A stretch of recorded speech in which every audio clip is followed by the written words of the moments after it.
the invitation from the Ghana Football Association to engage on Thursday regarding this issue. We will honor this invitation and lead the charge to ensure that this painful moment serves as a turning point for Ghanaian football. It is time to end the cycle of violence, hooliganism, and lawlessness that threatens the integrity of our game.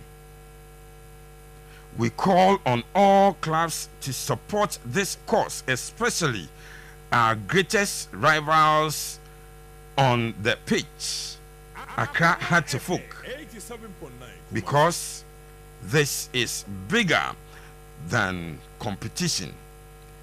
It is about securing the future of our domestic league once and for all. To our cherished supporters, we wish that whatever decision the club takes after our engagement with the Football Association will be one that forever honors the memory of our late supporter Francis Yao Frimpong and upholds the supreme interest of Asante Kotoko. We will not be swayed and we will not rest until true justice and lasting reforms are achieved. Finally, Asante Kotoko wishes to state that all footballing activities of the senior team are on hold until further notice. Our stance remains unchanged. We will not resume footballing activities until justice is served and concrete steps are taken to prevent such barbaric acts from ever happening again. In the meantime, management has decided to suspend all activities relating to football on the pitch until further investigations into the matter. However, our juvenile team and players recovering from injuries who require rehab will be allowed at our training center. This is not just about Asante Kotoko. It is about Ghana football as a whole. And we will not relent until the right thing is done. Signed, Management of Asante Kotoko. AC. Way any Asante Kotoko statement no. Pepe. Now come meeting be a Pepe FN fresh or monk Kotoko so mbeko. Dabi nya salon ba jere. Kan on from ba je ichiri hia no mu take decision. But it's a meeting the Friday. Maybe I'm going to say, yes, Ramude, young Cobobo, no Nakoto Abagaje, management Abagaje, and supporters don't Cobobo, the heavy. I saw that paragraph. Let them read it, but the letter was a original statement. Now, say who before to crowd came, I'm call fast. And in relation to that, we also acknowledge the invitation from the Ghana Football Association to engage on Thursday regarding this issue. On said GFino, letter on the buy, almost some clubs in Kotoko. In peculiar to meet, you know, somewhere there's any peculiar to. Okay, nice and reference to GFino. Yes, I wait your monga said the Omasa Nano Achi, engagement for Faco, which are Kotoko in particular, but some meeting almost say Timbia supporters, anyone see you, no there. Okay, how do we go and engage that and solve Kotoko news whatsoever? Now let's deal with this letter. I have another statement here from Kumapem supporters, and by Yenshe we answer. Okay, some of them ba. No, omode another statement aba. Abasisi. Yes, omode another statement aba. Okay. Enti all in all, this is bold, this is decisive, and this is what I was looking forward. Semihu. Okay. Nipa bebrebe at the Kotoko, and we had to folk near. Are we medumba we mukakra, but yana matiase. Me the house ebe mukakra. Nipa bebrebe afa Kotoko ne house as ordinary, including the very people football and yo mojumo moye no. But I can tell you on authority, say that Kotoko alone had to folk I can't hold the air. No mummy you say we will stop this thing, it will stop. Hey, Ketokre kusiwe. See a league na Kotoko and has to folk any involved. In fact, Kotoko nkwanye involved Ketokre ku ontime na ema de nche.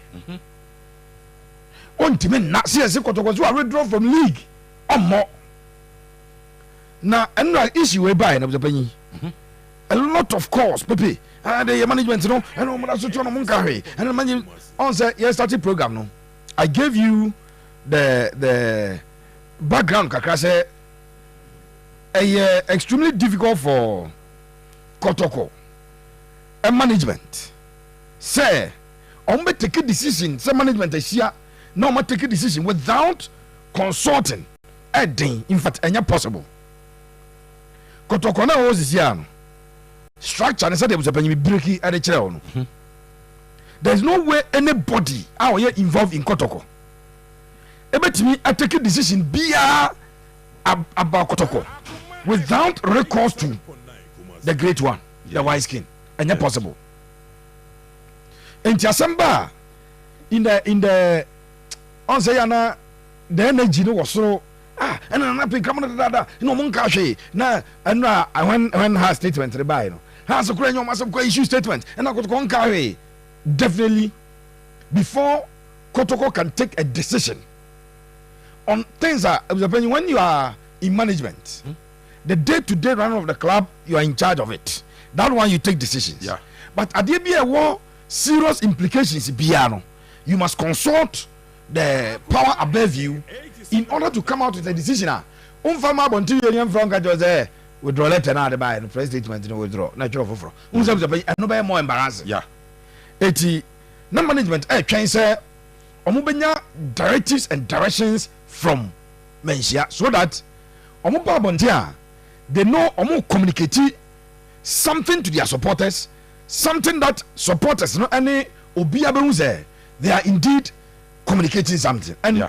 I am extremely satisfied with communication at the Babontin. Okay. I capture Bia. I'm Japanese. Yes, sir. No question of women say. Asante Kotoko Branchero. One could be bonnet or Nsuatra. Let's establish that. Also, no, many break catchers as a obi unim. Yes, said the honor quiet the Mawa. And Paul the end eyes will be cool. I say, Kokuntokwa, and Yako piano, and no ma, Sab Bodam for Nipakwana getting Yagumano. Yaw tro, what a man for statement. Every chance was there, or no be called by a bina, Nipakwa Bodam on your norma. On your correct. Even if, assuming without admitting that had happened, and what a man for the year briefed about it in power.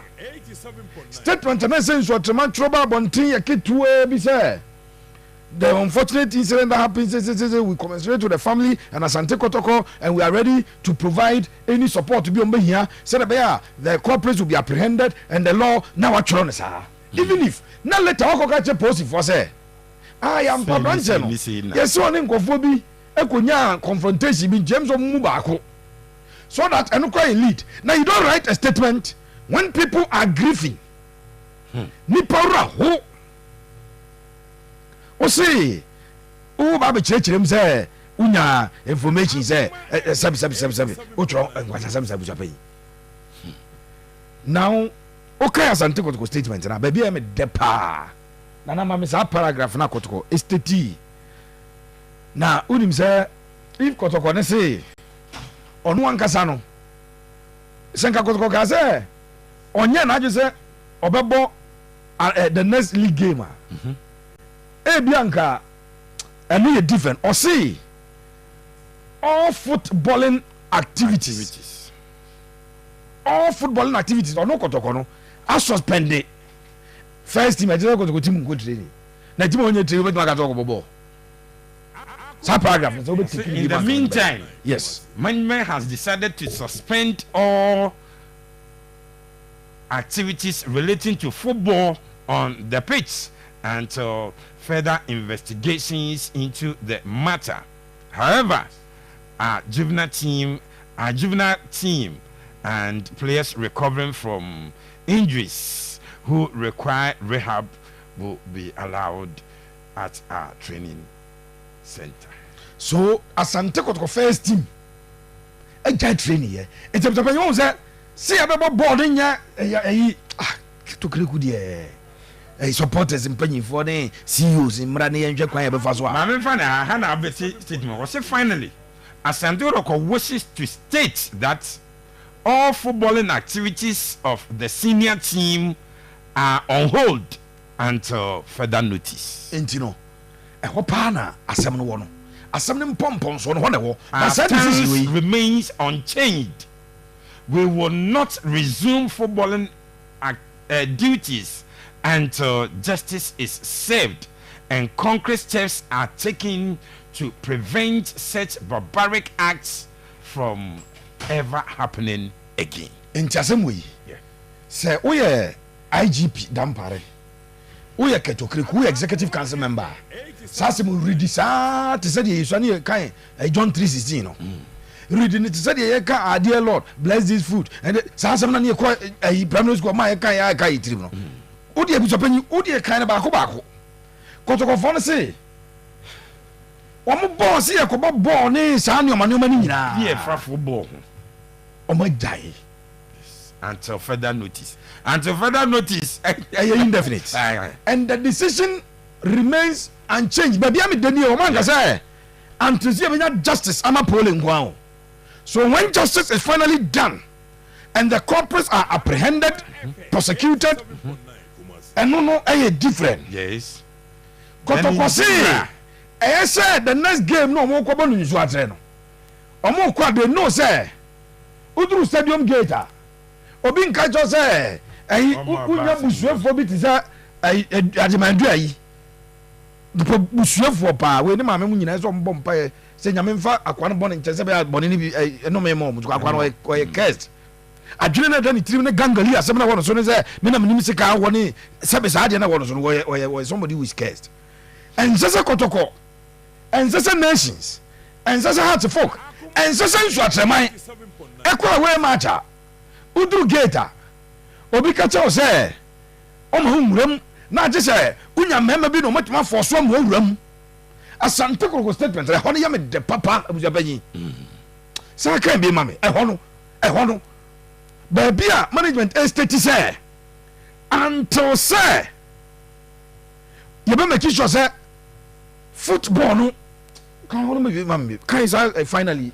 what do you start finally Asante Kotoko wishes to state that all footballing activities of the senior team are on hold until further notice. Our stance remains unchanged. We will not resume footballing duties until justice is served and concrete steps are taken to prevent such barbaric acts from ever happening again. Until born the nyamoi you say justice should be served number one. Say justice not served you and concrete steps are taken. Say concrete steps to prevent and to prevent support out such barbaric acts from say your league cleansed that a do last one of matches or more really so be ko bi o mani pa ko nim say me kwa e born ye ko bo ye shamia ya shem ne ma bese ne ko se me kwa me ko she won tu na me drum no so wi aware no ko and say football baby according to that useless statement from Swatchamai. So I'm going to be some assuming that admits and a poll in Aquabia Kunyasam. The what you ought to be tracing Kaba one or Aquano Tross statement in Yansena, baby Kusi and Ninyanso, who we are seeing Ababia, Ednisi and say, yeah, park, and so there. Uno are somehow to be tracing Kaba. Now they are about 1 hour call baby. This is somebody speaking like that. And I am so happy. I will Kotoko and statement to them, you're so a lawyer in a Troy. Jananaka mo fill apart the most serious fill apart. What? And then baby Jananya fill us. I'm Japanese. Okay, kind as a market control. Or said this is not just about Asante. It's about Ghana football as a whole. And we will not relent until the right thing is done. Maka same way I say this year. I saw it Ponkosona and Quabetra Sunjia. Nanyasa and Komo born. And so much to see you on Babusa for say, and the house for say, I have a new the answer on the Babonte. Because any day a Kotoko has been decided, say, Munyamadia, and answer Kotoko has and what decided. Some Munyamadia, they know very well, say, football now, Moyan. That is the end of it. Nayami, them is a Kotoko for personalization, somewhere can be hammy. Nipo trusted okay said an app in Kranan Casano. What you say? You see the brain in it. Almost say this is not about Asante Kotoko. It is not just about the Asante last paragraph. Was it this is not just about Asante Kotoko.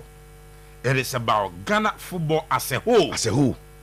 And we will not relent until the right thing is done. Into Kotoko no any justice we are. There will still not be among Pramosum kick ball because I feel here we are preventing of form Penufa Bambi be a smooth in January Derby. The right thing ought to be done. Yeah.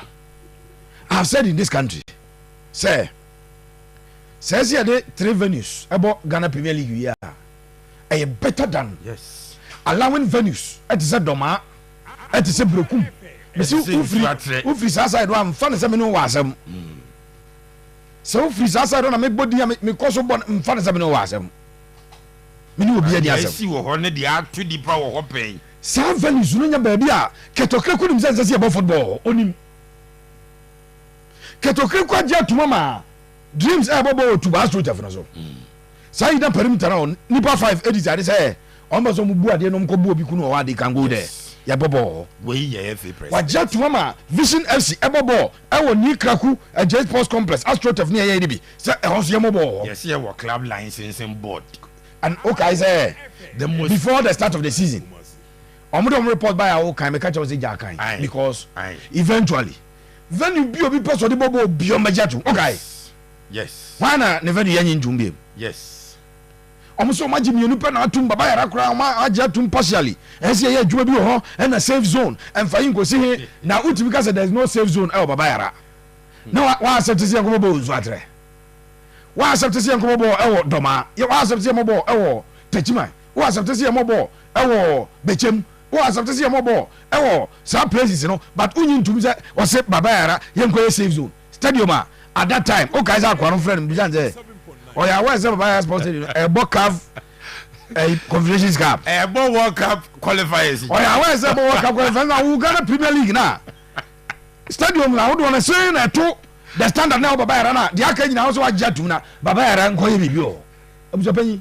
Bokrasi janse di bi edim. Edward say Ghana Premier League we. We jump for the next 2 years, 3 years, 4 years, 5 years. Near to 2 new year. Niema league ne ba ya adwuma san na de wo Kotoko ya adwuma pa na wo ye wo bo nsu atra ya adwuma na wo ye se wo bo aduana de e do ma aduana sasa wo ye adwuma wo so ye adwuma te se de afie for wani da so se ni player Ghanaian player e bo 4th division e wo Denmark abzabanyu se na afie for ani age ne ma me ya wo be hye white akwa so da ba koda sisi ye ne ba no bo 4th division wa Denmark o discover ba fie. And the boys you go Ethiopia, you get $3,000 and $4,000. Omo Kenya, omo Rwanda, Ghanaian player, Eko Rwanda, Ebobo Rwanda. Sanko foni na Japan, omo wani da so. But Ghanaian player no about Ghana Premier League or Ghana no. Vincent I think I say, yeah, yes sende kakra. ɛne ade kɔmɔ mu sɛdeɛ ɛbɛyɛ a wɔnom ɛbɛtumi aba abɛbɔ. I love the statement from the management of Asante Kotoko. They captured everything. It encompasses everything. Esi from Nano Sunday, Ebabesine. Any of decisions here, they are not thinking about themselves as Kotoko. They are not being selfish. They want the system to be sanitized, such that if the system is sanitized, every other club at Obo League, every supporter, every media man, every player over Ghana Premier League will be safe. And Europe. Ralph just walked us through a couple of cases, several cases, SCCR. Ubos AC Milan, Echo Athens, or Mudu. Normally, Kwaniana be away, Anajono, supporters now clash, street biso, biso, somebody has been stabbed. Obetia, say, Boca Juniors, anyway, supporters are called Clashama, and no, your supporters they couldn't go. Mean TB that's a Manchester United, and they asked about game. Those days, Patrick Vieira, anyway, your bunny, where Butu, and Tino. Yeah, no, or be up to say, I will be our stance. What to be that? I even artist has him with. But if and yeah, say, Pole Pry, O Pry no one. And because I dear Cosuina and Calbiangos. Sabran Jenny Prize, oh, be the Abonnet Probity Car, one a planner. And Kaya Bob next week in Kiakobo League game. Because Esco for him say, O Kawe matches are Sanyo Wisi. But nobody has dared say, no, let's put a stop to it. Let's find a way to stop it. Let's get a way to stop it. Obia say, they were normal. We just say born there because your courses for half now.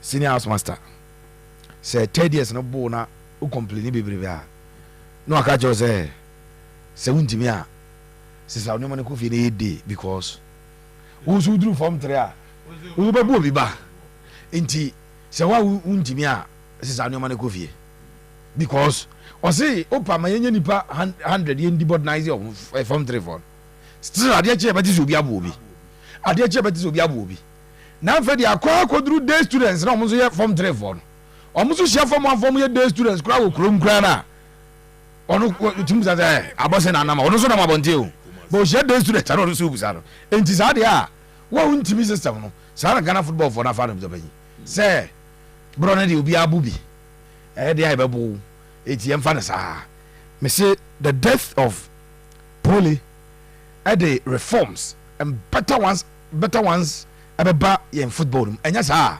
sadi ka beto so akoso me abu nipa sa afa ne say enye hwee because a ball and ye kobo here na ball ase de ubo obi asum utu na wo obi usi obi ani so a normal because football and abuja penye kobo pepe me da say Saraf pepe na me ka ai kuma pem for the statement no mo me fan allegation. And now, almost say second paragraph, no.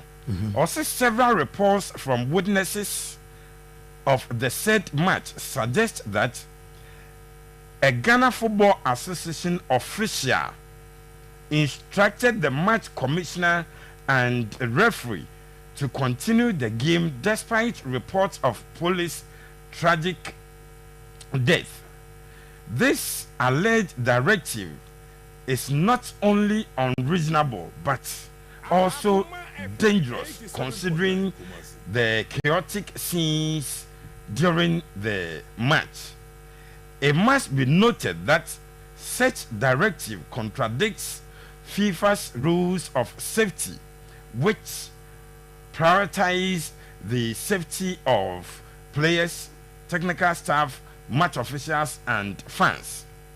In the spirit of ensuring justice is served, Kumapim demands that the Inspector General of Police, Dr. George Ekufu Dampare, and the Ghana Police Service must promptly investigate the alleged directive, identify the responsible GFA official, and bring them to justice.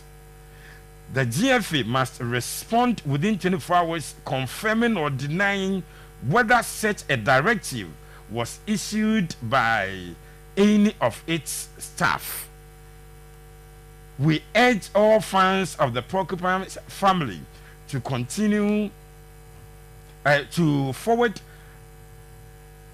Okay, and you omo ese omo say FA official be after say bass ya wo police can catch man commission referees so omo to game.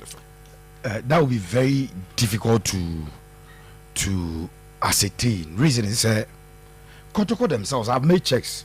Almost no more aware say Paul everyone come to a game so they were not. Again, at the time the game was restarting, na Paul in free near one easy. There be the game is shas ye no. And na omo want to kick on with bom say any yempie 1-1. So coach Kosiapia left. Nana Pinkra left. Your friend Christopher Damian left. 1-1 sa say after the match akobɔ no so. Okay. Enti yempie I'm not sure say na referee no in fact na Kotoko nya awe. Ebra Kotoko no teye bench the teye no. Immediately na ula video na bon one of the Kotoko team officials no mo medics no. Yes. Edimrika aba na oko provide first aid. Unfortunately oko no first aid equipment nko be hia. Enyina na ewo ambulance se bi ni ho. Etina no ambulance so very difficult to ascertain say referee no aware say the omo can say incident this see before I ever restart the game. At the time the game was about restarting, according to all the people I've spoken to, Napoli ewo VIP game no chance ya yes bo nyina na a chaw pane cause one abo fu still a chaw pa cause nyina no na e bo game nti I do not know when, but some referee because instructions on my game so the referee took a decision not to continue the game. Referee take a decision say I want you safe join on continue game no. It took the intervention of Honorable Ignatius and somebody I don't know. So when the man was Azan obedi ball no. But time of chaos ni see you know a born to banning no man at no. Referee take a decision say on to a game no so. That is why he left Kosher dressing room chaos na cause for close to 1 hour. Ekoshe wa Zana omo ka tete masa bedi ball because nyesa esumba yinia. Highlight and body and Zana referee ne ban. It is a hot ya but I cannot connect it to police stabbing. At that time he was stabbed, you know. Now say game na say from my information the game was ongoing before that particular incident. Sarah, what's a kuma pem for no statement? No more say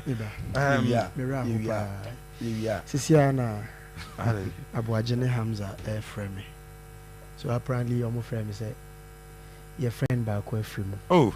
Yenyina nyame no yenyina nyesa yenyina I'm sure enye no credit. They send me a test na me year courses here and it's confirmed. Yeah. Say no we can because it looks like a business for crying ante. So very very unfortunate but oh and why am me me say very unfortunate but to the entrust you baby program fa kete you need to smame na me mfa kan asema wo dey che fa kete you need to smame radio now point number 5.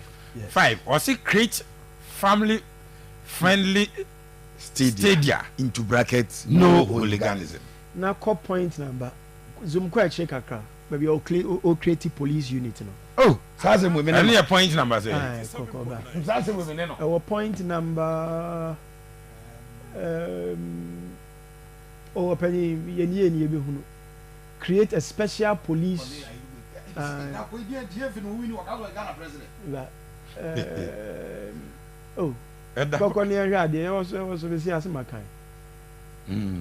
Number 7. Also engage the police administration for the creation of a special sports policing unit. We know the problems of Ghana football. But you need the solution. Point number 5, point number 7. Problems are see the ama poli and can't see for one be any point number.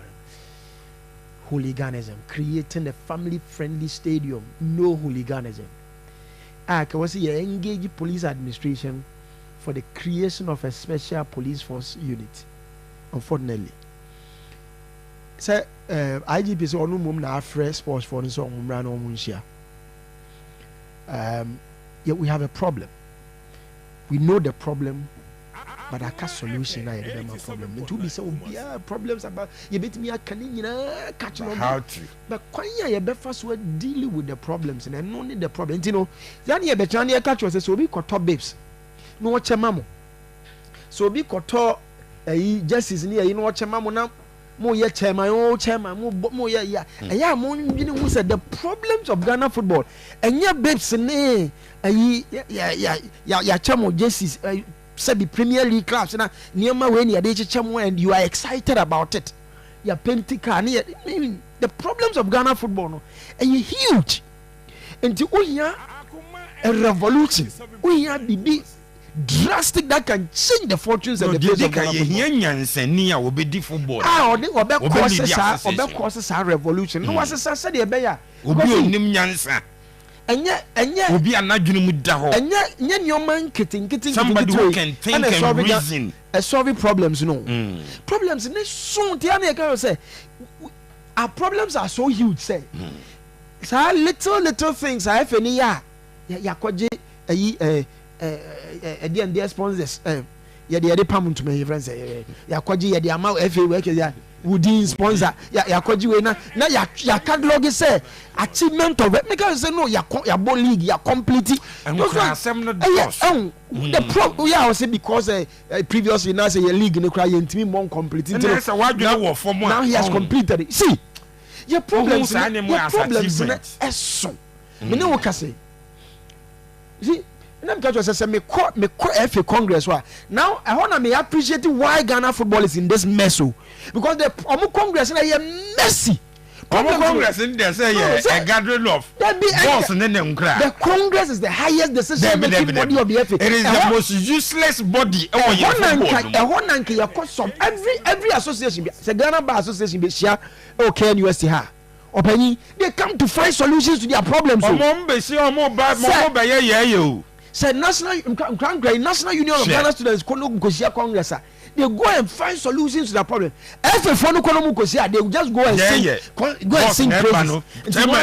We are sorry about me are very ready budget yemisa question expenditure yemisa question yemisa question yen setting committees yen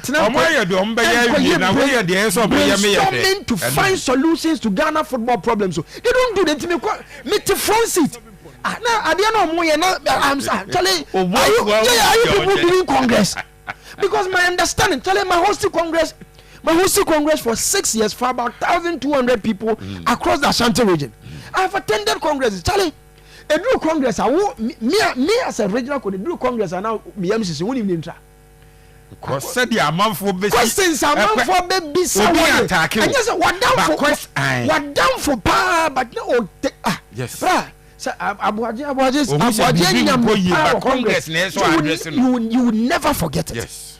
Because now for some and I know you know me, and no, we go to find, we put issues aside, near addressing a problem. Said your baby, but when we go see, now I grow into convince allow the groups bisa question na who is allowing him to ask questions now all bisa na omo say allow sorry bisa question what kind of answer to baby management committee can be by na join society on finance to baby so I'm saying no he was one person no fighting for Ghana no biataneti or say but okoje management committee say was who are taking risk okay on finance to be still kuma pem for no demand dia dey bi mwati almost so much say after police stabbing no obi ebe catch the referee match commission and say give no omonto aso we ye kuma pem supporters omudi ne ye kuma pem group omu statement omudi babo che mwati bibisa I was I mean in TV BS now was stadium more what bibisa ansa na mo pie mo te say ya wa branch ne se kan but yes say match commission and referee omonto game no so I was tama me kai tama supporter bibe yi asu 3 say nipa bi obi the second one saa time na aka few aka minute bi a menkai exact minute there to the end of the yes and my medical team member no free ho no ko share no na be ka che say e pole because supporter no say we are we obi owo area no but on share the name who is he or that and obeka che my medical member no ko nti ima buy obeka bench no boys no all of a sudden no be a mood assessor omoti say pole obi a mood assessor say one player crack as referee na points at time so e dey o ma share wi and from there no na but na me ma the exact time na aka but I don't think say na obi aya we say see na game no ekoso abuzia na I say esi so esi na obi a can't but abuzia when say rough ni people fan you ma bebre mu but on my way your my bia yaji din for adie bi enye papa say emre bia adie be si say you be seize the opportunity to change things or make things better no you mess it up.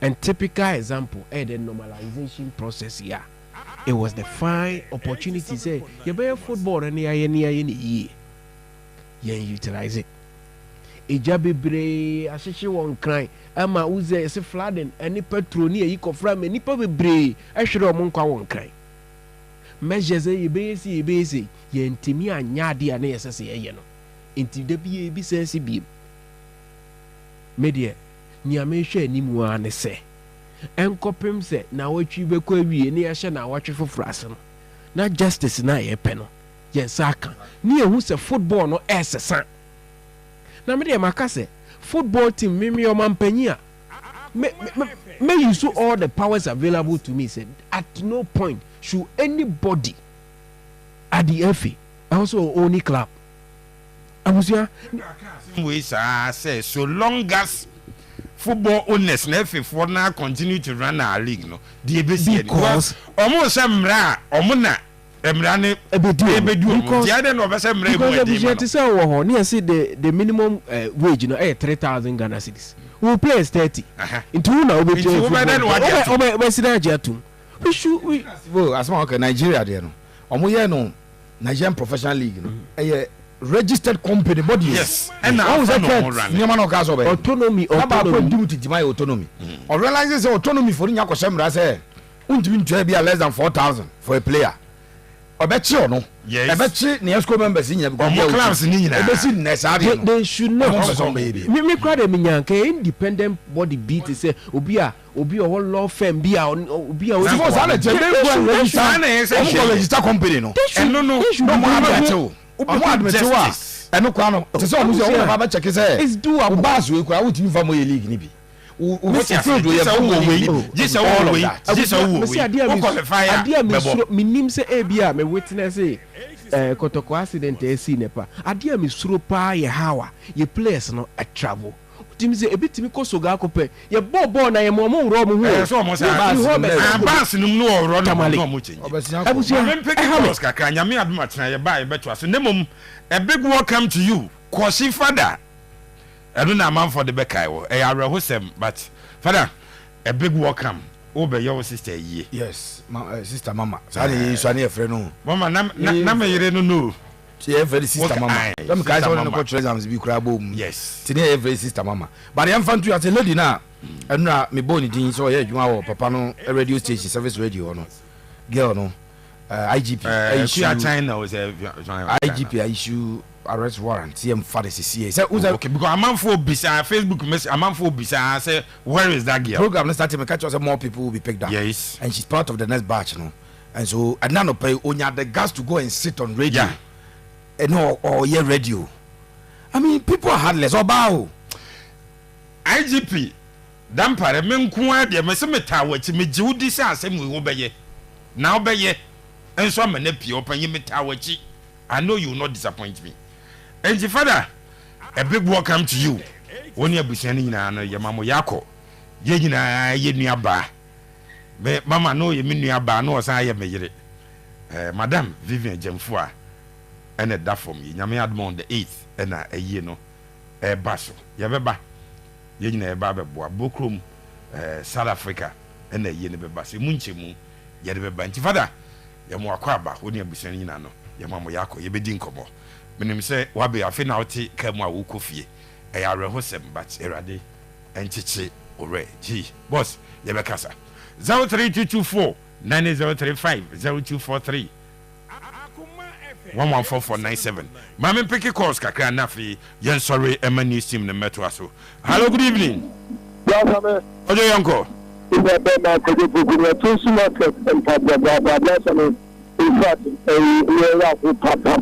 into a barbershop and a 12 boys or 12 women at them up really. I'm an apple. Okotia, no almost yet this year. When you go up with this is yes, hey, we should say, you see, Diana, when you say, when you have them, you go for one challenge. Hello, good evening. Hello, good evening. I told him by back as a friend. What you eat you? We can say them.